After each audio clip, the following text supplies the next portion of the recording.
Hello ladies and gentlemen, and welcome back to Valhalla. Last we left off, we were serving Ingram his Mars Blast. He was asking us about the drone, and not much else really. We were just about to get into the nitty gritty of all this, so let's move along. Here you go. Well, you didn't mess up. Sorry, if I may interject. You looking for a fight? Most certainly not. You really think you'd stand a chance? You're like half his size. I can fight dirty. He kills people for a living. Ingram stays silent. I can fight dirty. Jill, please. You make me sound like a savage. It would be like me saying that you get people drunk for a living. It's not wrong, but there are better ways of saying stuff like that. You're right. Sorry. And like I said, I'm not looking for a fight. I just noticed you seem to like strong drinks. What about it? Well, to be honest, it's a rare sight in this bar. I'd even come to believe I'm the only one here who enjoys them, aside from the owner. May I suggest you try a suplex next time? It might be to your liking. Okay, let's try this suplex thing. Right, let's give Ingram a suplex. Wow, that sounded weird. Yeah, alright, let's get this suplex going. So this is the accidental drink that was made in this bar when they were trying to make another thing. Alright, 4 Bronson, 3 Flanagride, 3 that, all on the rocks and mixed. There we go. Here. Good stuff. Like a less burning but punchier pile driver. Say, your face looks somehow familiar, Mr. Call me Jamie. And you are? I'm Ingram. Anyway, I think I saw your face somewhere. Maybe when I needed to look for a specific file at... Did you perhaps go through a nanomachine expunge? I did, actually. Figured as much. Only a handful of people do that.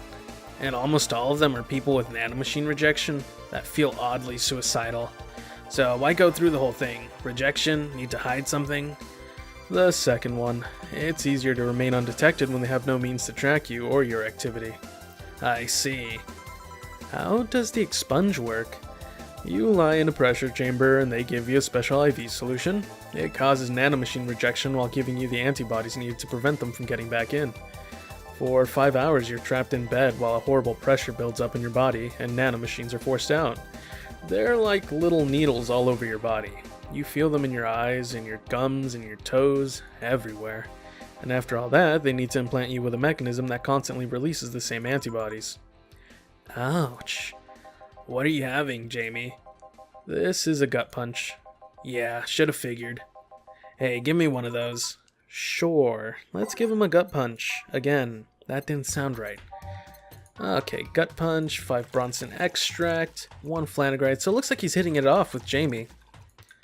We'll give him 5 of that, all aged and mix. There we go. Here. Yeah, I love these. It looks different from yours though. I had a couple of extras in his actually.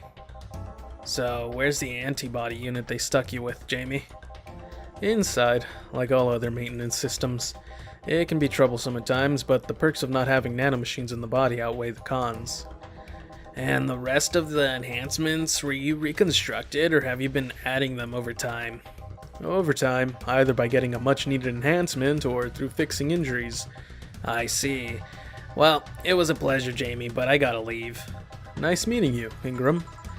Please come again. Don't count on it. You've said that twice. Shut up. Seemed like a nice guy. Right. I won't call him a bastard, but he's not the nicest in the bunch. Maybe you caught him on a bad day? Nah, I think you're just that good at bringing out the nicer side of people.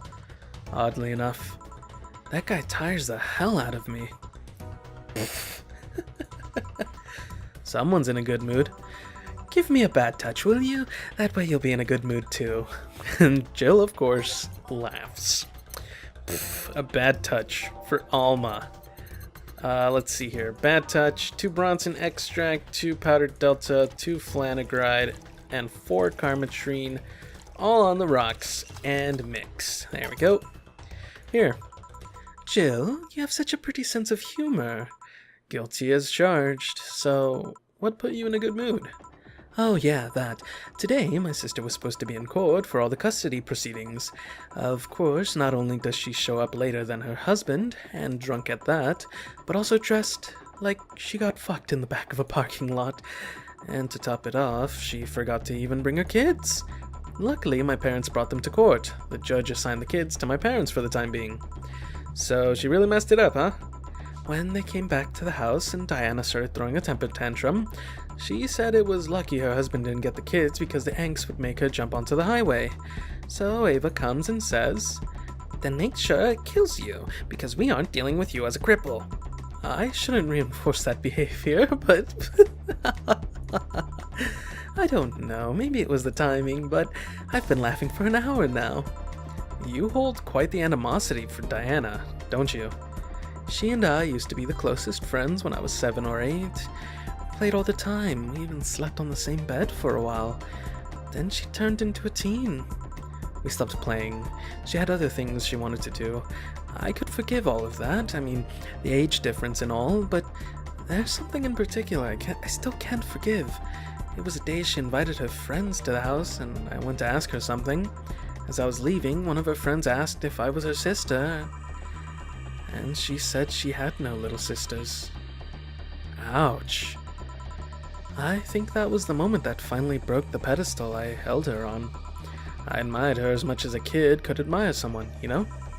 Little by little, that admiration wore off until we finally reached that breaking point.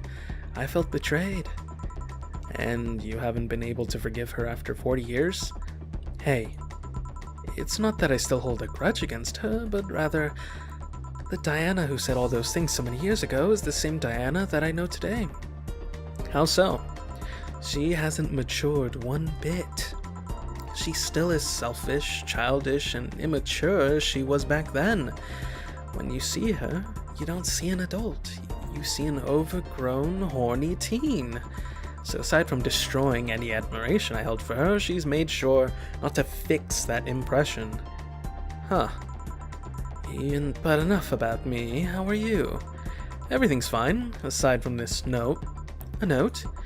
Remember how I told you I lashed out at my dead ex's sister? Yeah. I got this note from her. Let's see. Silence. Wow, she must really feel bad about the whole thing. As do I. So what's the problem then? The same fear that drove me away from her in the first place. Right. Give a Oh, okay, this is the game again. Give me a Brantini, will you? There's a little story I want to tell you. Right, a Brantini. Alright. Why do I feel like we're saying right, like, so much all of a sudden? 6 Adelhyde, 3 powdered Delta, and 1 Carmetrine, all aged and mixed. There we go. Here. This is the thing. Let's start. Oh, no. Boo! Oh, hell no. This is the story of a girl who grew disillusioned with one of her sisters. Soon it became animosity, and not long after that she distanced herself completely from said sister. With the time, the girl would become attached to her eldest sister, looking up to her achievements. All I can look at right now are those boobs. Not now. Said sister would even marry the girl's best friend not soon after, and after the girl went into college, said sister would quit her job. The sister was worried sick about leaving her baby kid alone, prompting her to quit her high-ranking job. What if I hire your high-ranking lips? Shut up. The girl, even as an adult, felt betrayed. Her role model sister went against everything she held her in high esteem for. She was no longer a child, and yet, she felt like a part of her had crumbled. Hey, Joe, I can lift your sweater. Do you want to see? I bet you want to see. Alright, enough. Enough? Shit. Peace out. I mean, I know the girl is you and the sister's your eldest sister. Please get to the point. Right. The point is, if you don't face her, she will be heavily disappointed. She's trying to make amends with you. That must take courage. Lots of it. Yeah, you're right. My mouth's dry. Can I get a beer? Right, beer. Man, I am going crazy, aren't I? Ah, yes, poor Jill. She is, in fact, going crazy. Considering we're starting to see that girl that we saw when we were being, trained in the tutorial. Alright, here. Thanks. So, tell me, did you and this Gabby girl get along? Oh, yeah. I never had brothers and sisters, but once Lenore introduced me to her as her sister-in-law, she got so excited about having a new sister that she clung to me a lot. I helped her in her studies, read books with her, played with her a lot. She was pretty much my sister too. I have to leave, but I'll tell you this.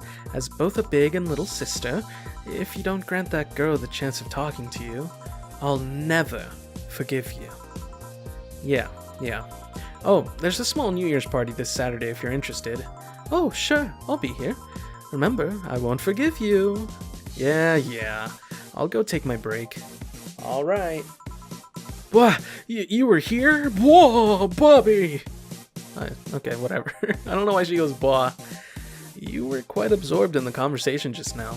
Jamie even said goodbye to you. Didn't you hear? Anyways, call me if anything comes up. Okay then, off to our break. It's less chilly today. Jill, a kid's looking for you. Oh, shit. Hey. Norma. You're back. Fuck you. You do know I'm not giving you any drinks, right? Crap, I said it out loud. Yeah, actually, I wanted to thank you. Oh, she thought it was for her. Thank me? Well, for starters, by not complying and giving me alcohol. Everything else would have fallen apart if I had some. Aw, so responsible, Joe. Jill, stay silent. I kind of faced my mom and told her all about the pressure she was putting on me, and said I wanted to figure out what I wanted to do. And? Well, she didn't speak to me for 2 days. After that, she told me that it'd be a waste to spend money on a university just for me to not give it my all. So she told me to still go to the college course, but that I was free to explore. Glad to hear that. And, well, I wanted to thank you for that. Me? If I just rushed headfirst into my original plan, things would have gotten ugly.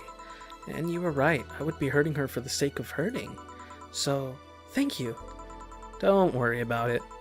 I'll leave before it's too late outside. Be careful. Aw, so sweet. Shut up. Hey, Jill, mind helping me here? Sure. Make a Bleeding Jane, please. On it. A Bleeding Jane for Gil. Alright, I was about to press G for Gil. Bleeding Jane, 1 Bronson extract, 3 powdered Delta, and 3 Flanagride. All blended. Okay. Well, that's interesting. It's kind of nice. We're being visited by some very different people from usual, but we'll see how this goes. Thanks. Hey, Joe, do you hate me? Hate is a harsh word. It's not against you directly, but rather the fact that only I can see you. Like I told you, if they wanted, they could see me. And why can I? You're the main character. Dunno. What are you? Okay then, I think before we get answers for this, I'll end this here for now. I hope you guys enjoyed, and I'll see you guys in the next one. And maybe we'll get some answers as to who exactly is this, what's her name? Anna? I think her name's Anna. This Anna person. So yeah, see you guys in the next one. Bye.